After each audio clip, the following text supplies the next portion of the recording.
Jalan ke Pulau Penyengat, singgah sebentar ke Teluk Kuantan. Menjawab salam nampak kurang semangat, macam-macam bapak nih banyak tanggungan. Alhamdulillahirabbil alamin, wassalatu wassalamu ala asyrafil anbiya'i wal mursalin wa ala alihi wa sahbihi ajma'in. Asyhadu an la ilaha illallah wahdahu la syarika lah wa asyhadu anna Muhammadan abduhu wa rasuluh. Allahumma fassalli ala sayyidina Muhammadin wa ala alihi wa sahbihi wa baraka wa sallama tasliman kathiran amana. Bapak Ibu jamaah salat Isya dan tarawih yang dimuliakan Allah Subhanahu wa taala,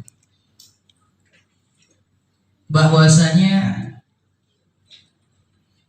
ada sebuah ilustrasi, sebuah dialog, sebuah percakapan antara ayah dan anaknya. Si anak yang berusia 8 tahun lebih kurang, dia bertanya kepada ayahnya, "Wahai ayah, nampak-nampaknya sebentar lagi mau masuk bulan Ramadan." Si ayah yang mendapati pertanyaan daripada anaknya seperti ini merasa gembira, senyum sumringah. Sebab apa? Anak seusia itu memberikan pertanyaan yang demikian bagus. Si ayah berpikir mungkin ada kemajuan dalam tarbiyah, pendidikan yang dilakukan oleh orang tua kepada si anak tadi. Sehingga dia bertanya, "Wahai ayah, sebentar lagi nampaknya akan memasuki bulan suci Ramadan." Kata ayahnya balik bertanya, "Wahai anakku, dari mana engkau mengetahui bahwasanya sebentar lagi memasuki bulan Ramadan?" Si anak dengan polosnya mengatakan, "Wahai ayah, sebab aku tengok di televisi, aku lihat di televisi sudah berseliweran iklan daripada sarung gajah duduk," katanya. Gajah duduk, atlas, wadimor, mangga, sirup marjan, sudah di mana-mana kita lihat ayah. Kemudian di komplek masuk perumahan kita sudah tertulis marhaban ya Ramadan, spanduk ukuran 2x1. Karena anak tadi bisa membaca. Hadir berbahagia, apa kata si ayah tadi? Bergumam dalam hati, kepala otak si anak nilabah katanya. Kira-kira seperti itu kalau bahasa prokem bahasa kita. Hadirin berbahagia, ilustrasi tadi boleh jadi gambaran terhadap kaum muslimin saat ini. Kita mengetahui Ramadan sebentar lagi tiba, seperti tadi di grup-grup WA kita sudah bermunculan, ya, menyediakan lapak untuk jualan, kira-kira seperti itu. Ya, tadi saya di rumah, di Tiban 3 rumah kami. Jadi udah datang ibu-ibu ngasih beberapa bungkusan. Ditanya istri, "Apa ini Bu?" "Ini tester Bu, mana tahu nanti untuk persiapan lebaran. Tester kue untuk lebaran." Padahal hadirin berbahagia, puasa belum lagi selesai, belum rampung 1 hari. Inilah gambaran keadaan kita. Oleh karenanya, bukanlah ini salah, tidak. Tapi paling tidak hadirin berbahagia adalah yang berbeda dalam hati kita setidaknya dalam Ramadan yang kita ikuti setiap tahun. Yang berikutnya mau kami sampaikan adalah bahwasanya Ramadan kita kali ini adalah jawaban atas doa-doa kita yang diijabah, yang dikabulkan oleh Allah. 2 bulan sebelum Ramadan kita telah berdoa, Allahumma barik lana fi Rajab wa Sya'ban wa ballighna Ramadan. Ya Allah, barakahilah kami di bulan Rajab, berkahi juga kami di bulan Sya'ban, dan sampaikanlah usia kami pada bulan Ramadan. Kita berharap agar Allah panjangkan usia kita di bulan Ramadan, dan ternyata pinta doa kita diijabah oleh Allah. Tentunya selaku seorang Muslim, ini merupakan kabar gembira yang diberikan oleh Allah dalam kehidupan kita. Ramadan membuka ruang bagi kita untuk mengoptimalkan ibadah kita kepada Allah. Jangan Bapak Ibu kita berbicara hanya untung saja pada bulan Ramadan. Jangan kita berbicara untung, banyak untung beribadah pada bulan Ramadan, kelebihan pada bulan Ramadan. Benar, kita tidak nafikan. Tapi jangan lupakan kekurangan-kekurangan yang kita lakukan pada bulan Ramadan. Jangan sampai kita mengulang kegagalan demi kegagalan pada Ramadan sebelumnya. Bapak Ibu, satu orang pengusaha, saya mau sampaikan analogi sederhana bagi kita. Satu orang pengusaha, apa yang paling berkesan dalam kehidupannya? Apakah karena dia berhasil sukses? Ternyata tidak. Yang berkesan dan terfikir dalam dirinya terus terngiang-ngiang adalah ketika dia mengalami kerugian, bankrupt, sehingga harus menggadaikan, menjual dia punya aset-aset, ya, eman habis, sehingga dia berbahagia. Pengusaha yang demikian, dia tidak ingin pada tahun-tahun berikutnya terjadi kerugian yang sama. Kita pun demikian.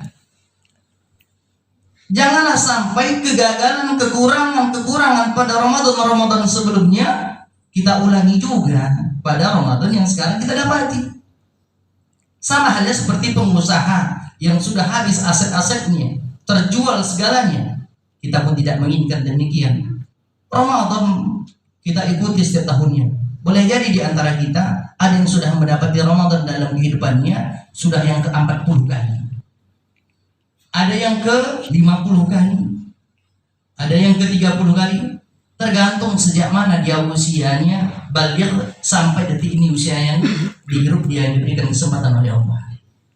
Oleh karenanya Bapak Ibu sekalian, mari dalam kesempatan ini kita betul-betul manfaatkan waktu demi waktu pada bulan Ramadan. Wabil khusus, ya, ketika sholat subuh, sehari sholat subuh, jangan nasihat kami, jangan buru-buru pulang kita Bapak Ibu sekalian. Ya. Jangan buru-buru pulang ke rumah. Di rumah ngapain lagi kita coba? Nabi menyampaikan kepada kita, barang siapa yang sholat subuh berjamaah, kemudian dia duduk di tempat sholatnya, dia isi mungkin dengan tilawah Al-Quran, tadarus, zikir, membaca ta'lim, mendengarkan tausiah agama, sampai terbit matahari. Dilebihkan sedikit, tiba waktu syuruk, lebihkan mungkin 10-12 menit, dia sholat 2 atau 4 rakaat, sholat sunat isyraq, maka dia telah mendapatkan pahala haji dan umrah yang sempurna 3 kali kata Nabi SAW. Ya paling tidak pada bulan Ramadan ini kita jangan bergegas untuk balik ke rumah.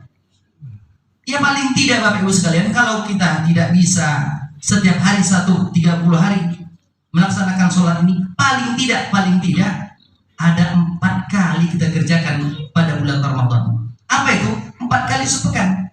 Pada hari Ahad, hari Minggu, minggu pertama, minggu kedua, minggu ketiga, minggu keempat.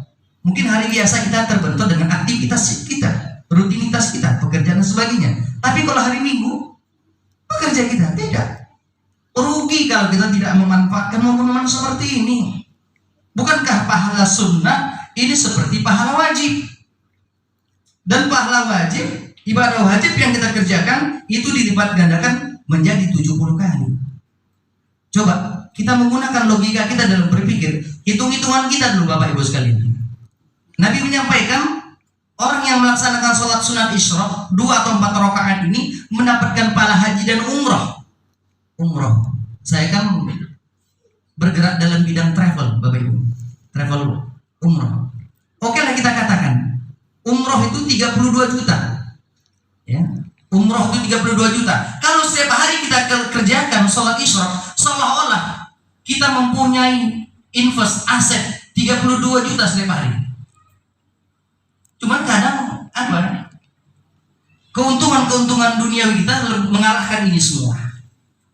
Oleh karena Bapak Ibu sekalian, yakinlah paling tidak kata ulama demikian. Saya hanya meneruskan saja bahwasanya sholat isyraq yang kita kerjakan 2 atau 4 rakaat seolah-olah kita mendapatkan 32 juta rupiah. Kira-kira seperti itu. Mau tidak 32 juta? Sedangkan kita coba, ya, jam dari pagi kita sudah berbelanja ke Ciptapuri, ke Tiban Center, ke Jodoh untuk persiapan nanti sore untuk buat bukaan. Paling hasilnya berapa? Keuntungannya berapa? Ini jelas-jelas daripada Allah Subhanahu wa taala. pahala haji dan umrah. Kalau umrah 32 juta, haji 50 juta sekarang. Maka dari itu Bapak Ibu sekalian, kita belajar betul-betul manfaatkan waktu-waktu pada bulan Ramadan, ya. Jadi janganlah buru-buru pulang. Kalau sehabis sholat subuh, ngapain juga pulang?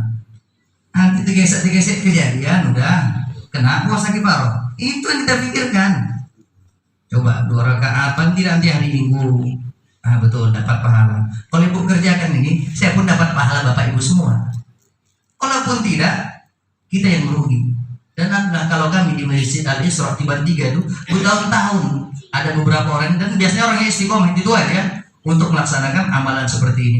Mudah-mudahan kita diberikan kemudahan oleh Allah untuk memanfaatkan waktu-waktu pada bulan suci Ramadan. Sekian demikian, mudah-mudahan manfaatnya. Wasikum wa nafsikum bittaqwallah. Wassalamualaikum warahmatullahi wabarakatuh.